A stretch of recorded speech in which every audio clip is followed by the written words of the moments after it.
Hello and welcome back. In Module 2, we are going to be learning about the Indian philosophical traditions and the epistemology. But before we delve into today's lesson, let's take a glance back of what we have learnt in Module 1, which was basically understanding the Indian knowledge system. There we did see what was the definition of the Indian knowledge system, where it encompassed the holistic growth of an individual. We also saw that the scope of it was very, very vast. It approximately encompassed all that we have now and we are learning, be it science, be it mathematics, be it philosophy, psychology, neurosciences, even the number system that we have, it still has its roots in the Indian knowledge system. And whatever was given to us then had a solid foundation on beliefs, on truths. There was nothing which was made up. And that is why we continue to believe and continue to use that system in our day to day living and in every learning aspect that we have. They not only believed in experiential learning, but they also believed in impartial deliverance of the subject in the form of a guru and a shishya chemistry that was there in earlier forms. We also did see that the language that we use, the recitation, the mnemonics, the phonetics, etc., the grammar was there then with a solid logic, and it continues to guide us. So in lesson 2.1, we talk about the 6 classical schools, which is Nyaya, Vaishiksha, Sankhya, Yoga, Mimamsa, and Vedanta.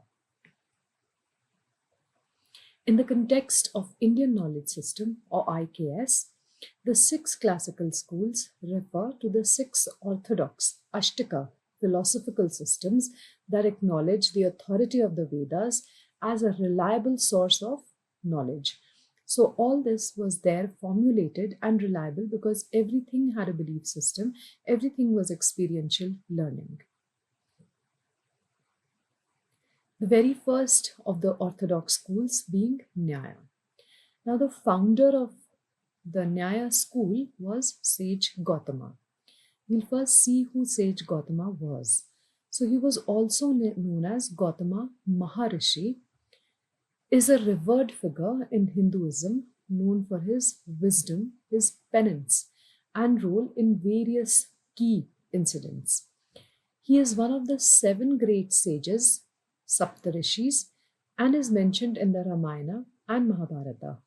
Gautam is also associated with the creation of the Godavari river and is known for cursing his wife Ahilya. Now, the focus of Nyaya, let's see what it focuses on. Primarily concerned with logic and epistemology, Pramana Shastra, Pramana, which means some logic, it systematically analyzes the means of valid knowledge, Pramana, such as perception, pratyaksha, inference, anumana, comparison, upama, and verbal testimony, shabda. So it all did make sense then, and it does make sense now. It is just that we use a different terminology these days. Valid knowledge, we say logic. Perception, we use it as it is. Inference, what we deduce out of the learning outcome. And comparison, that we need to compare with other learning systems also. And the verbal testimony, how authentic it was, the shabda. What was the goal then to formulate Nyaya as a school of learning? To achieve liberation through correct knowledge of reality, how authentic it was, which is attained by rigorous logical reasoning. It was logical reasoning was done then, and we do logically reason anything that we learn and we want to learn now also. It laid the foundation for systematic reasoning and debate in Indian thought. Vaisesika, the founder was sage Kannada. Now, about Acharya Kannada, also known as Kashyapa, an ancient Indian natural scientist and philosopher, so there was science and there was philosophy, formulated the theory of atoms 2500 years before John Dalton's discovery. So therein we see that the Indian knowledge system was very advanced then also. People were knowledgeable, people would read, and people would have the area required knowledge and the foundational belief system. He founded the Vaishika school of Indian philosophy that epitomized the earliest Indian physics. So, who knew physics would be there then also? But it was. He used this to explain the creation and existence of the universe by proposing an atomistic theory. So, here we see that even before John Dalton could do it, Acharya Kannada had already done it. Applying logic and realism, which made his school one of the earliest known systematic realistic ontology in human history. So, how about the focus of it? What did the focus lie on? A realistic and atomistic philosophy. It developed a theory of atomism, posting that the universe is composed of various types of irreducible eternal atoms that we still believe in, and that is the basic of physics. Goal of the entire school of learning: to understand reality through the categorization of all knowable objects into 6 categories. Now let's see what the 6 categories was. Padartha, the substance; Dravya, quality; Guna, action, that is karma; generality, samanya; particularity, vishesha; and inherence, samavya. It often complements Nyaya, providing a detailed metaphysical framework. So here we do see that both the schools, the Nyaya that we just saw and now the Vaishiksha that we are reading, are actually connected and they do derive things from each other. Yoga. And yoga is not something new. Yoga has been prevalent and yoga is ongoing. There's so much of awareness, even that the government is bringing about so much of awareness. Now, about the founder. He was Sage Patanjali, the very famous brand that we know of now, as codified in the Yoga Sutras. So, Patanjali was a sage in India who is believed to have authored a number of Sanskrit works, the most prominent of which is the Yoga Sutra, a classical yoga text dating to 200 BCE to 200 CE.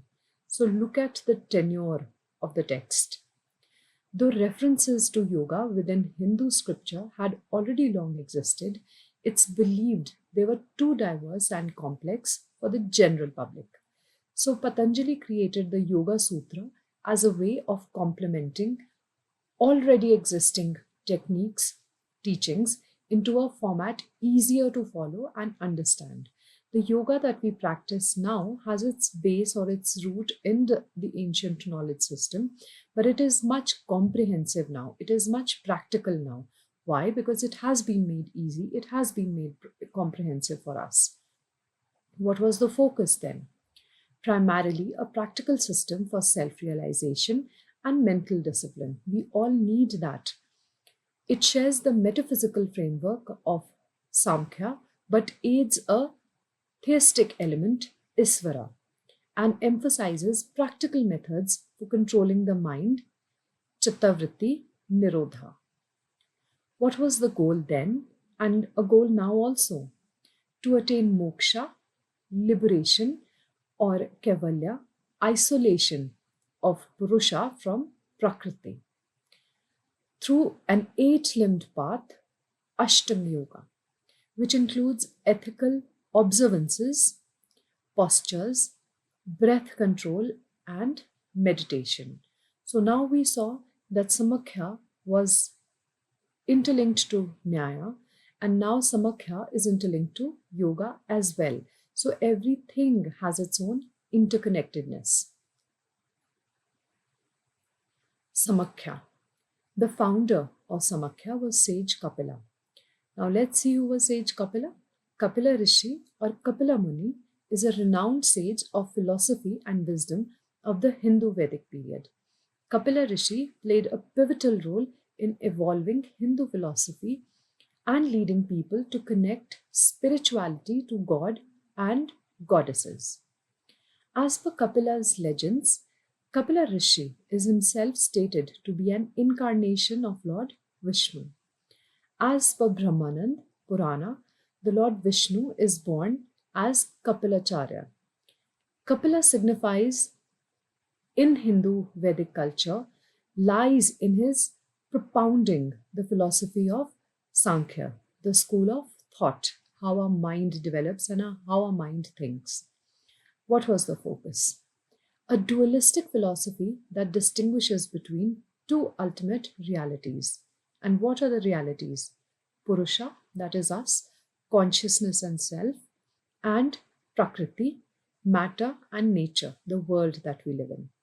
It enumerates the 25 principles, the tattvas, through which Prakriti evolves, through which the environment comes into force. What was the goal?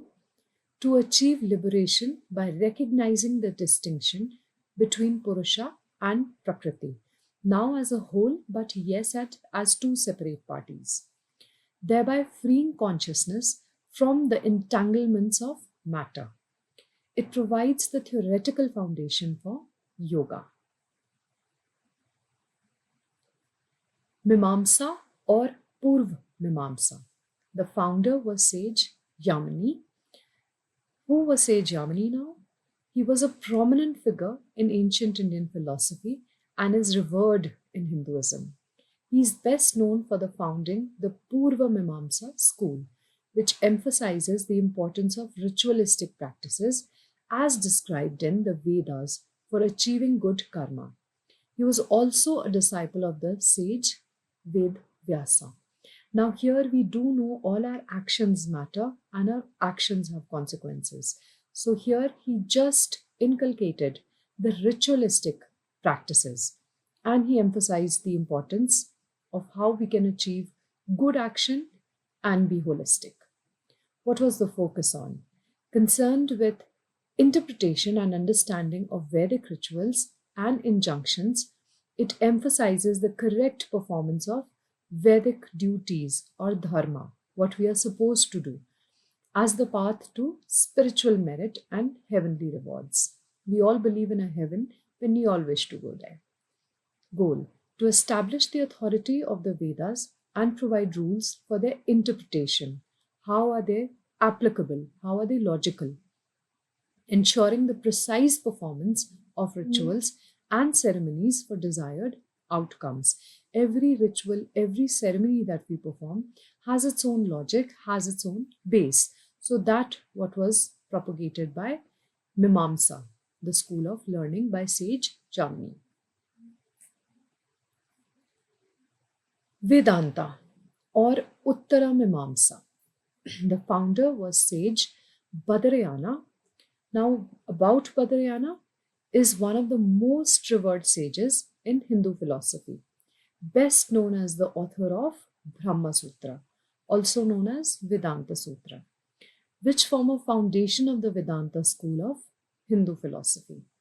His teachings and writings have played a crucial role in shaping Hindu metaphysical role, thought, and interpretation of the Upanishads.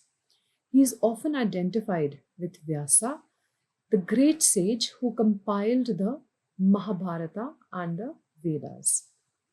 Now let's see what the focus lied on the Vedanta school of learning or Uttaramimamsa. The culmination of Vedic wisdom primarily dealing with the nature of Brahman, the ultimate reality, Brahman, the universe, and Atma, the individual self. So how we connect and how we have a place in the universe and their relationship. It aims to answer fundamental questions about existence, how we are, our being, knowledge, and liberation based on the Upanishads. What was the goal? To achieve moksha, that was liberation, through the realization of the true nature of Brahman and its identity with Atma. Vedanta has numerous sub-schools. The most prominent of the schools that are there, we will be talking about. These 6 schools represent the diverse and profound philosophical traditions that emerged from the Vedic corpus in India, each offering a unique perspective on reality, knowledge, and the path to liberation. So we know that we are very, very realistic. We need to have knowledge. We need to feel liberated.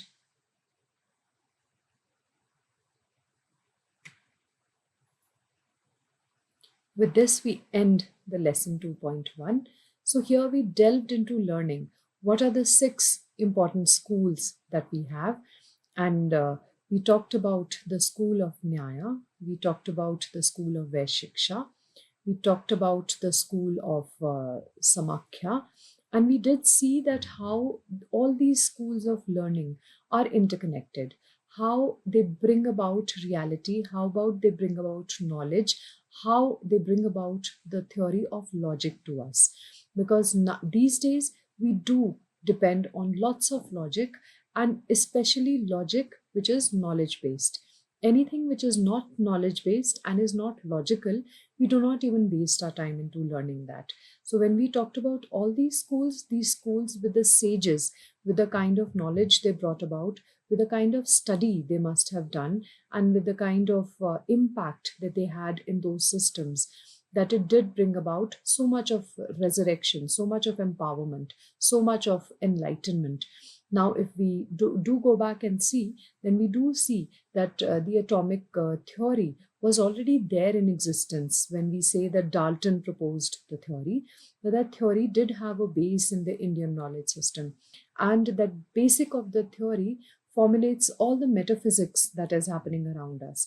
We have talked about the universe, our role in the universe, the world, our role in the world.